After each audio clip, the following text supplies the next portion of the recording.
Voilà, nous célébrons donc la Sainte Famille aujourd'hui.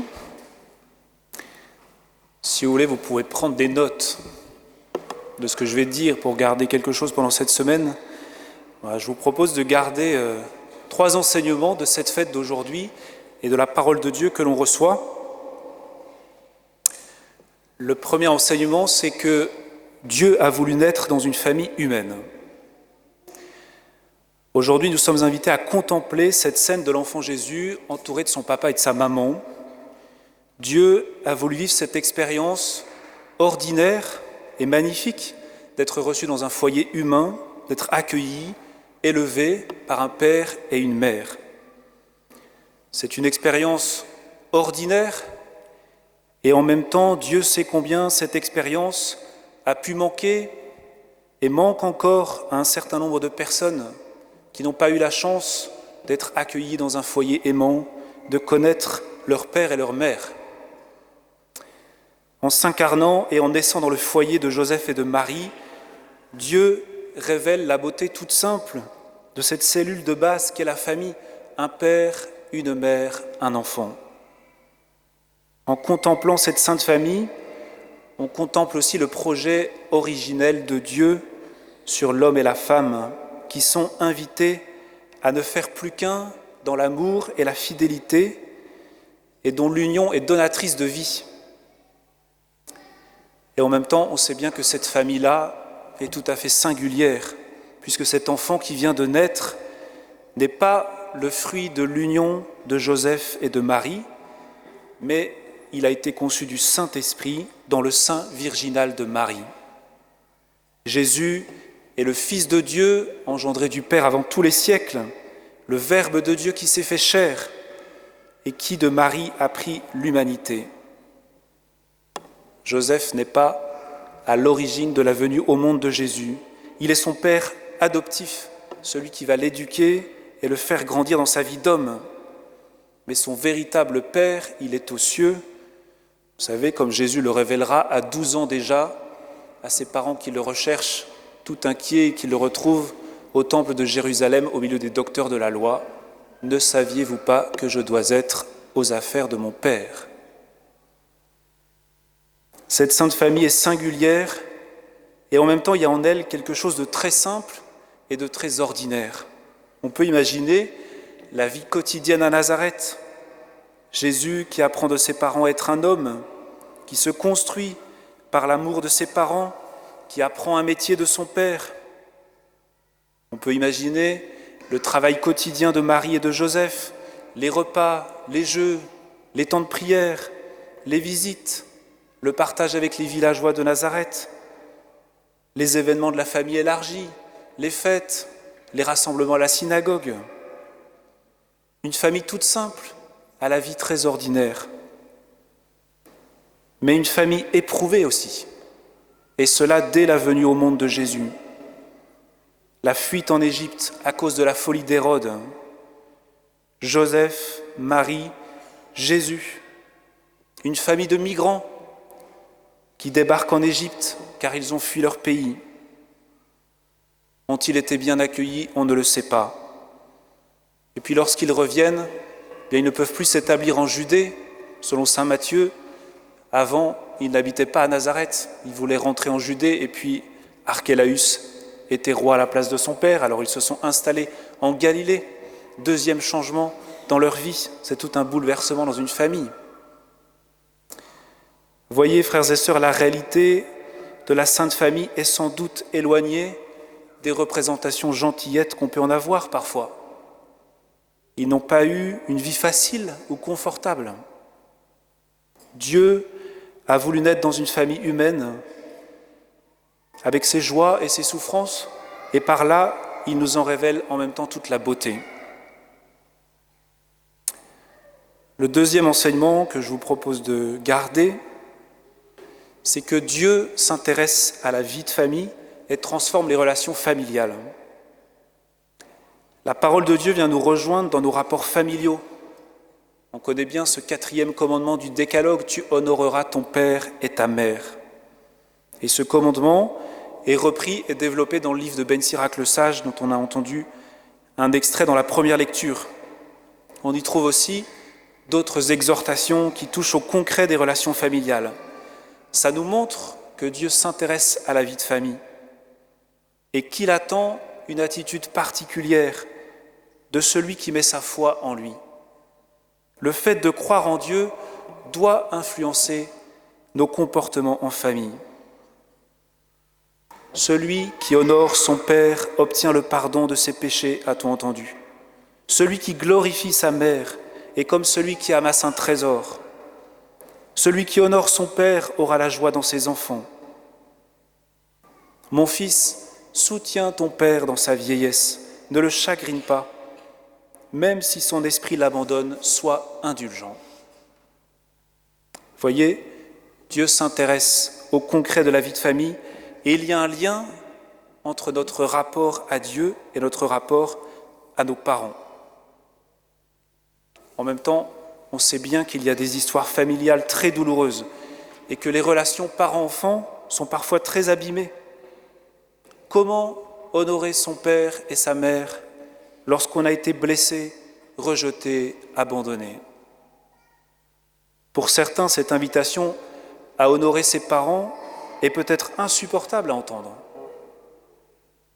Si c'est le cas, remettez au Seigneur ces relations blessées et demandez-lui la grâce de pouvoir bénir, de pouvoir pardonner, même si cela vous paraît impossible. Rien n'est impossible à Dieu. Et saint Paul, dans la 2e lecture, exhorte aussi les foyers chrétiens à vivre dans l'amour. Femmes, soyez soumises à vos maris. C'est difficile à entendre aujourd'hui, tellement ce mot « soumission » a été dévoyé. Mais dans la tête de saint Paul, le modèle de cette soumission, c'est le rapport de l'Église au Christ. Le modèle de cette soumission, c'est le rapport de l'Église au Christ. Le Christ a aimé l'Église et s'est livré pour elle. On peut se soumettre à quelqu'un si ce quelqu'un en question donne sa vie pour vous, par amour. C'est pour cela que saint Paul continue avec la réciproque pour les hommes. Et vous les hommes, aimez vos femmes, ne soyez pas désagréables avec elles. Et puis, il y a cette invitation pour les enfants à obéir à leurs parents. C'est un vaste sujet. On entend souvent dans les confessions les enfants dire « j'ai pas obéi à papa, à maman ». Ben oui. Mais il y a ce conseil très sage aussi, j'ai vu que ça a fait sourire les enfants tout à l'heure.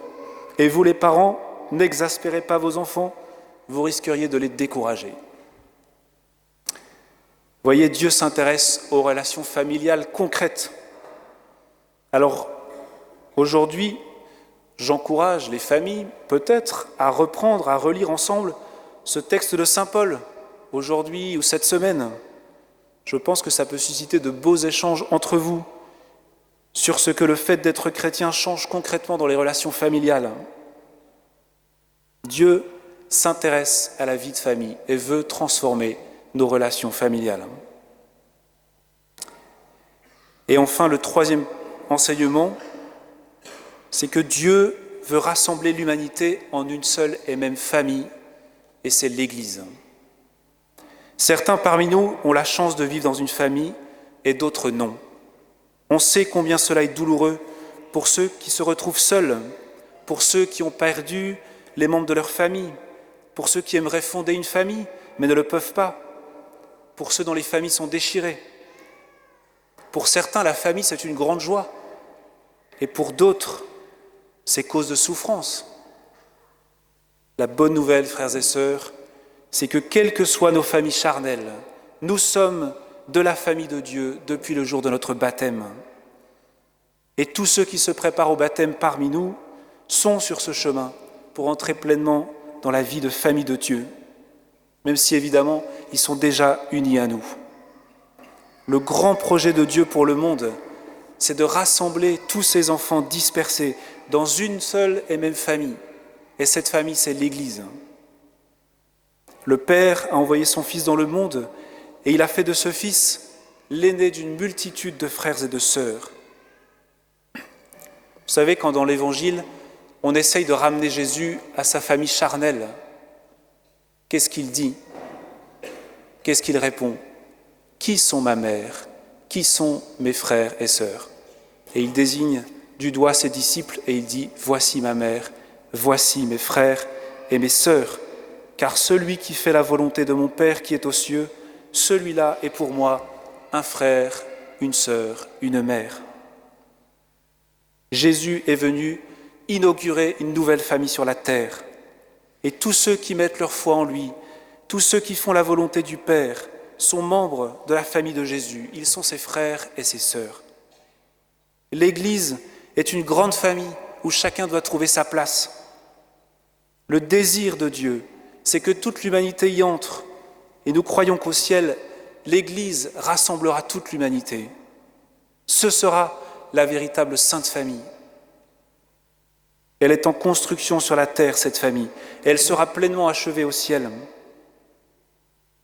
Et ici, comme dans chaque paroisse du monde, nous sommes une petite cellule de cette grande famille.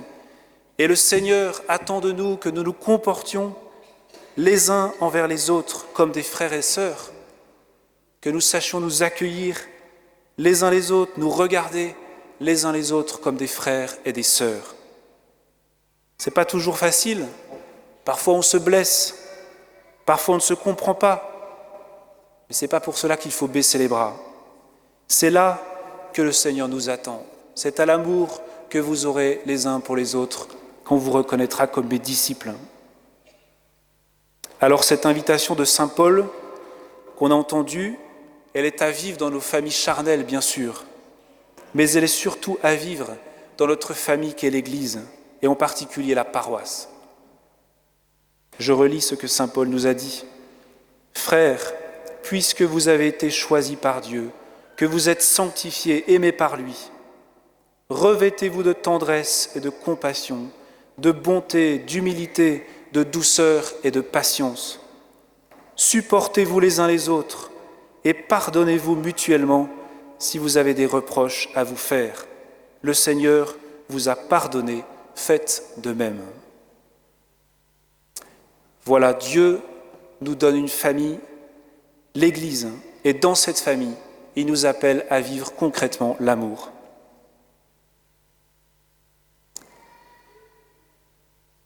Seigneur, par l'intercession de la Sainte Famille, nous te confions nos familles charnelles, les parents qui nous ont donné la vie, nos frères et sœurs, nos enfants peut-être. Nous te présentons toutes ces relations, particulièrement celles qui sont blessées. Nous te présentons aussi notre Église, la communauté chrétienne dans laquelle tu nous fais grandir. Donne-nous la grâce de mettre en pratique ta parole. Renouvelle-nous dans l'amour, à l'exemple de la Sainte Famille. Amen.